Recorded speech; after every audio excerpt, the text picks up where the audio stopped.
Panglima TNI Jenderal Andika Perkasa menyampaikan pernyataan tegas soal penumpasan kelompok kriminal bersenjata KKB Papua.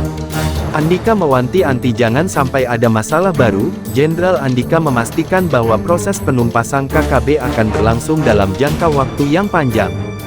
Dia menjelaskan, yang menjadi salah satu pengaruh operasi penumpasan akan berlangsung jangka panjang adalah penguasaan medan yang dominan oleh para KKB.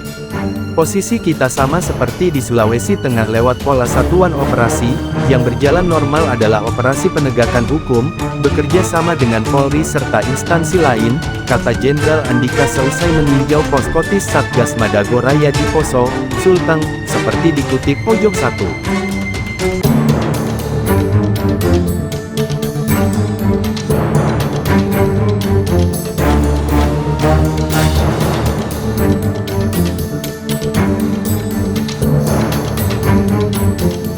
Jenderal Andika mengatakan keterlibatan TNI dalam operasi tersebut dikhususkan pada keamanan dan bersifat cukup terbatas.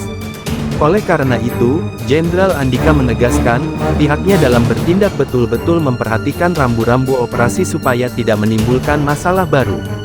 Kami menjaga pola operasi sesuai dengan rambu-rambu yang ada, untuk menjaga jangan sampai ada masalah baru ataupun masalah yang lebih besar lagi, ujar Jenderal Andika yang juga mantan Kepala Staf Angkatan Darat itu. Jenderal Andika mengatakan terdapat dua kemiripan yang cukup menonjol antara operasi khusus penumpasan Mujahidin Indonesia Timur di Poso dengan operasi khusus di Papua, yakni medan yang terbilang sulit. Variabelnya cukup banyak, dan tantangannya itu berbeda-beda. Di Papua dan Poso hanya medan operasinya saja yang sulit, pungkasnya.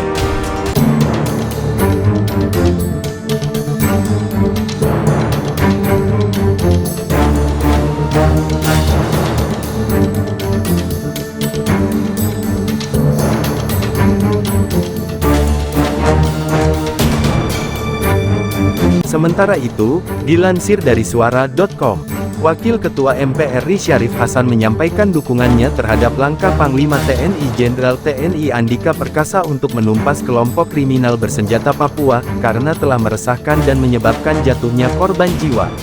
KKB Papua harus segera ditumpas secara tegas, kata Syarif dalam keterangan tertulis. Selama ini, kata dia, KKB Papua melakukan aksi kekerasan hingga pembunuhan terhadap masyarakat dan aparat. Karena itu, lanjut Syarif, KKB Papua harus segera ditumpas secara tegas sehingga tidak terus-menerus menimbulkan korban jiwa.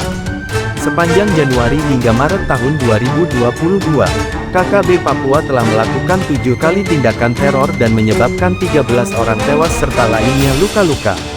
Dalam perjalanannya, pemerintah telah berupaya meredam KKB Papua termasuk melakukan pendekatan komunikatif, namun, langkah-langkah itu belum mampu meredam aksi-aksi teror yang dilakukan KKB.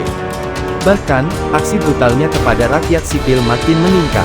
Karena itu, KKB Papua memang harus ditumpas secara tegas, tegas Syarif Hasan. Ia mengatakan keterlibatan TNI akan membantu percepatan penumpasan KKB Papua. TNI dan Polri dinilai akan saling mendukung dalam menumpas KKB Papua.